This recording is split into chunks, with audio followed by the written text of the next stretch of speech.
Last time on Morning Boost.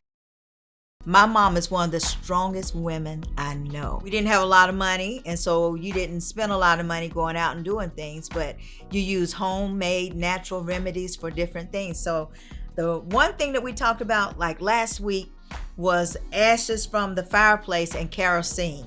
So can you tell us how you use ashes, as we call it, soot from the fireplace? Can you tell us how you use that and the kerosene? But if you would kill that snake and hang it in a tree, it would rain. I promise you, it would rain.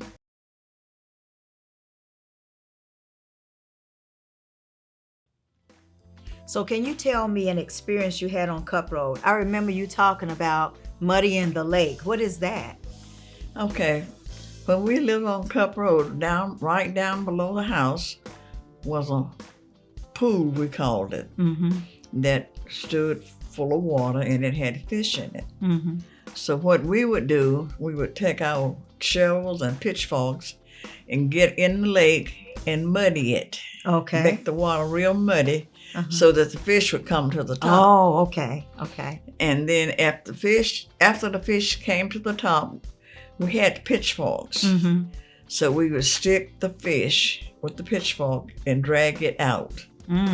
And then, we would go ahead and kill the fish. And we always would have about a 10 tub full of fish. Oh, really? They were called carp fish. Carp fish. C-A-R-P. Okay. Carp fish. Okay. They were big fish. And what we did then, each family, we would give so many fish. So everybody had some fish. Okay. Now, go ahead. And there was about 8 houses there, I think, of family people. Everybody was related to the Cup family. Okay. So whatever we had, we shared with each other. That's good. So y'all divided up among each other. That's Yes. good. Now, talking about muddying the lake, was that something done like during the daytime or? Yeah, you have to do it during the daytime, and we would try to do it before the water got real high. Okay. We would try to do it before a big rain came and made the pool deeper because we had to get over in the pool to muddy it. Yeah. And we would always put on some kind of big boots or something and get over in there, and then we'd just shake the water and mess up the mud, make the pool muddy. Yeah. So then the big fish would just come to the top. So then we would have to take our pitchfork and stick them and drag them out. Yeah, yeah. So carp fish, I don't think I've ever heard of that. I don't know, I guess I've had it, but is that really good? Is it good? And well, we thought it was good, but it was a muddy tasting fish Okay. with scales. Okay. And of course you scale it just like you do any other fish, but you always had to soak it in salt water for so many days to try to get some of that muddy taste out. taste out. Yeah. Okay, okay. Wow, that's interesting because I don't think I ever saw you guys muddy the pond or muddy the lake. I never, I remember us having the little pond right down the hill from the house and everything. And we used to run down there and play, not in it, but just run down there and play around it or whatever. But I never saw you all muddy the pond. So that's new for me. Muddy the lake is new for me. It's a new term. So let's talk about this. So I remember as a little girl sitting in a house, at this lady's house who you cleaned for. You cleaned and you would cook their dinner some. I remember sitting at the table as you were cooking. I was playing. You took me to work with you that day. So you were a maid for this lady, and these people became like family to us. Can you talk a little bit about that? You don't have to give any names or anything, but can you talk a little bit about that experience? Yes. I worked for this family maybe 7 or 8 years, and they were such nice people, and they seemed to love all of my children. I had 8 children. Yeah. And at Christmas time, every child got something. So one Christmas, every child got a pair of boots from that family. So they were a lovely family, and of course I stayed in contact with them for years and years. And of course they have 2 sons. The 2 sons are still living, but their mom and dad They're gone now. It's gone. Mhm. Yeah, yeah. But that was a great experience there because we would sit and drink coffee before I'd start to work in the mornings, or sometimes we would sit out in the backyard and drink coffee and Yeah. before I started to work. Yeah, they were just great people. Really, really nice people. Mhm. So you are a maid, but also another thing I want people to know is that you worked at Chicken Coop. I really did. I worked at Chicken Coop for I don't know how many years, but Chicken Coop at that time is not what you expect. Yeah.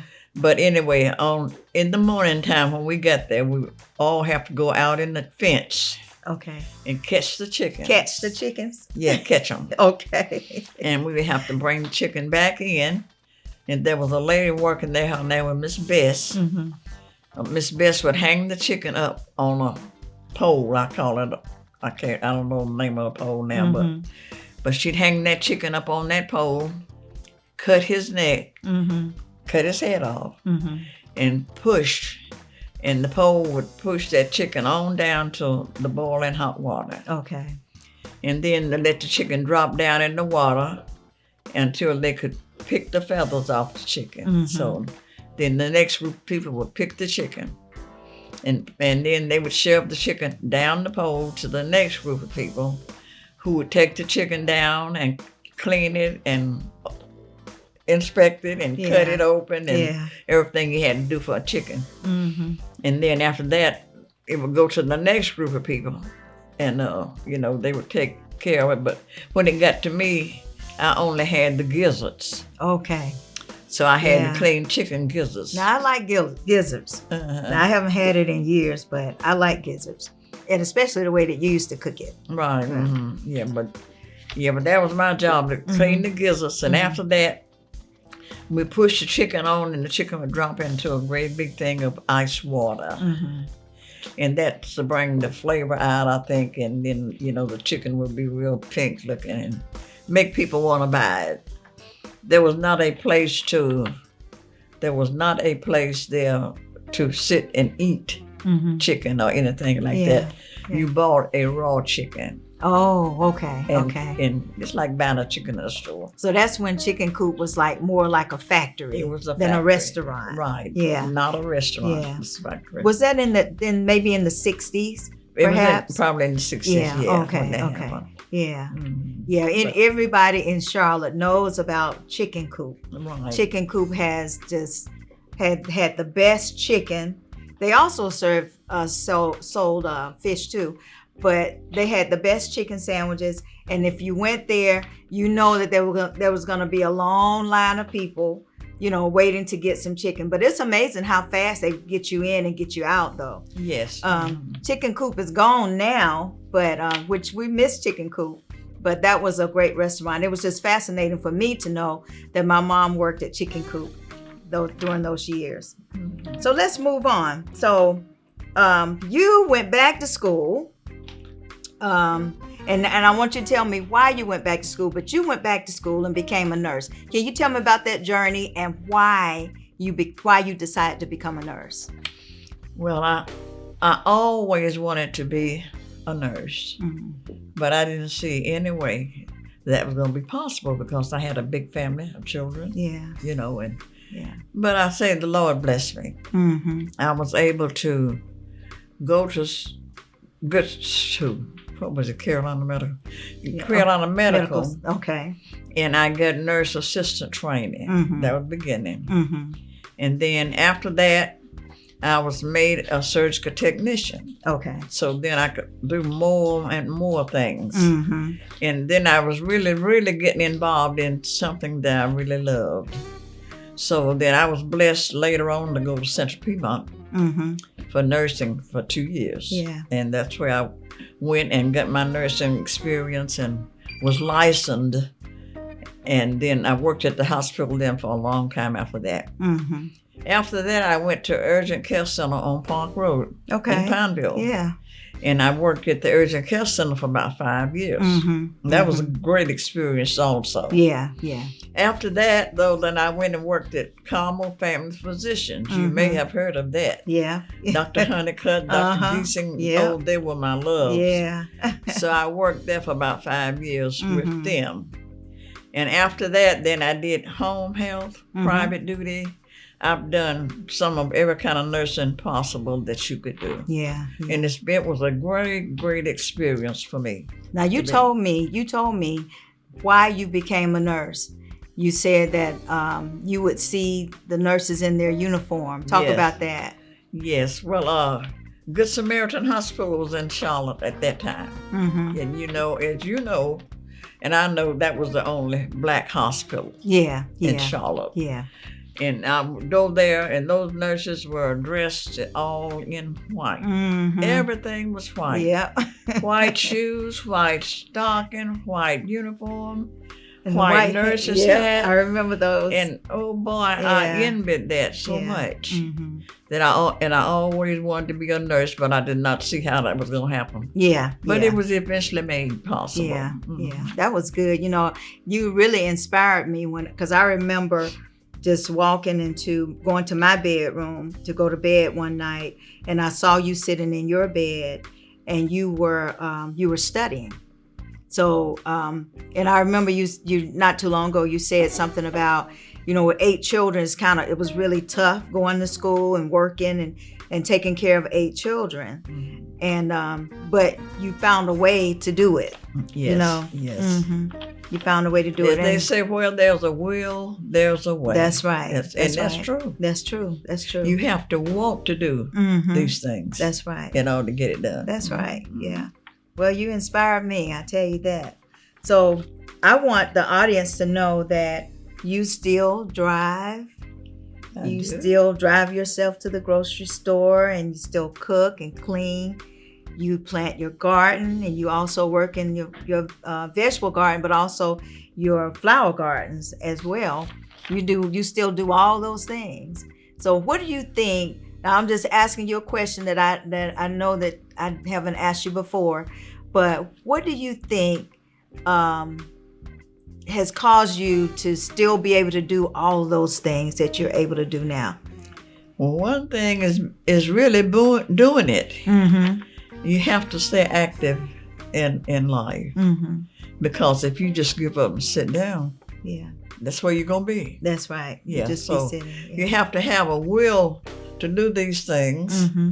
and go ahead on and make yourself available and do it. Mhm. Yeah, that's right. Yeah. I agree. Yeah. Agree. That's what keeps us living, Mm-hmm. and that's what keeps us active. Yeah. Is yeah. going ahead and And being doing active. it. Yeah, Mhm. yeah.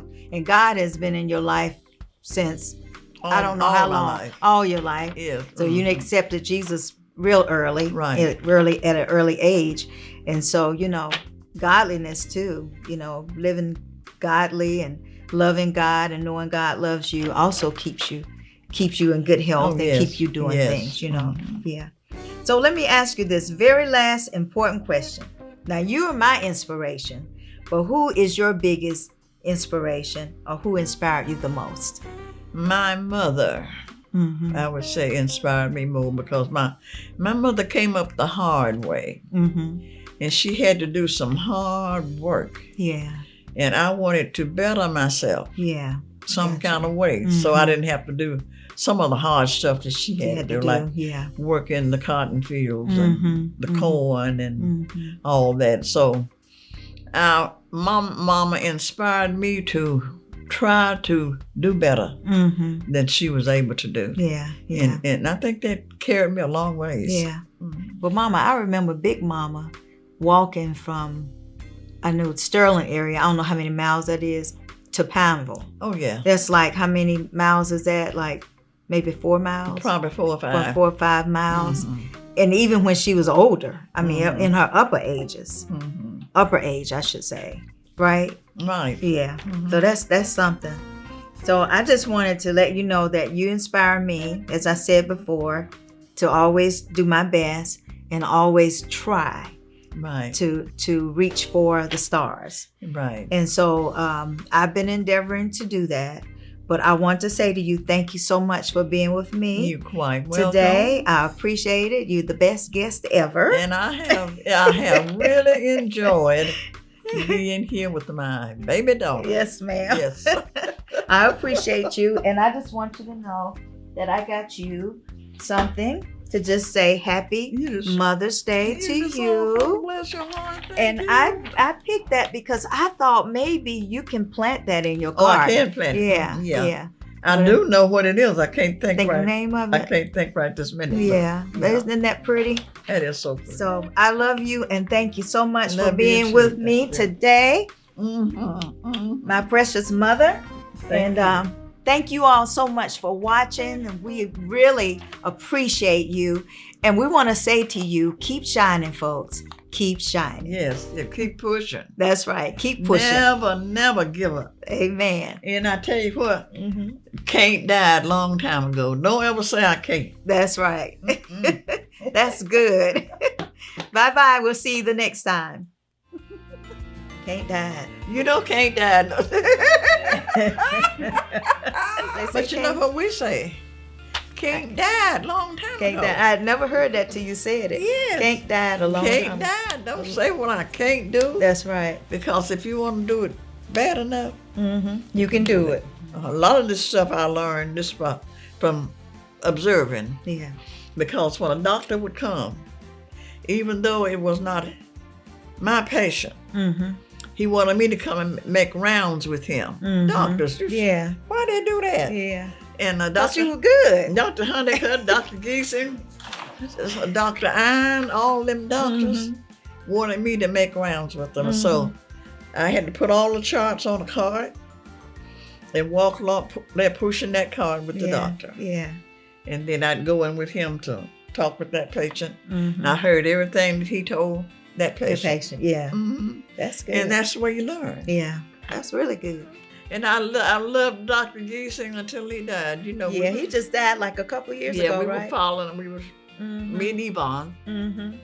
Yvonne would have Dr. Giesing come to the Christmas to the party she'd have, Yeah. Yeah. and Dr. Giesing would take the floor out to him and somebody dancing. Oh yeah. Sure Yvonne was did. my sister that went home to be with the Lord in 2013. Now, Dr. Honeycutt, he's gone too, or He's still living. he's still living. Now, where does he live? But they said he had all he do was do seniors, Okay. old people, I'd love to on- see him. on Harris Boulevard. Okay. That's, that's the last Yeah. telephone number I had. Yeah. You know, he delivered my oldest I child. think you told me that. Mhm. Dr. Honeycutt. Dr. Honeycutt, Mhm. he was so good. He was good. He was so really good. patient with people. Mhm. Coming Buttercup. Okay. Mhm, Okay. They did. Yeah. Where's Butter? Now, you know, the black people all had to go to Good Samaritan Hospital. Mhm. The doctors that worked with you had to work at Good Samaritan Hospital. Okay. And the first doctors that worked at Mercy, the Presbyterian Hospital, was Dr. Charles James. Mm-hmm. He was the first black one that got to go into the hospital and work. Oh. Okay. And they had a little room on 5th Street for the black patients. Okay. And the beds were so close you could lay there and touch each other. Oh, really? Yeah, on 5th Street. Oh, okay. You know, a lot of people probably don't know that. But Mm-mm. but I didn't know do. that. Mhm. Yeah, I didn't know that. Did you know that, Aunt Kate? Oh. But on 5th Street was where to put the black folks back then. Mm-hmm. Mercy, Presbyterian at that time was a Catholic hospital. Okay. Yeah, at that time. Yeah. Oh, I'd be up to 10. Okay. All I right. used to stay up. I stay up to see if I would go up, Okay. and then I go to bed. You got that last little bit? Oh, okay. Okay, good. That's that'll be like the bonus footage. That's good. Don't forget to like on Facebook and also like and subscribe on YouTube. We are so glad you are here. Thank you for watching.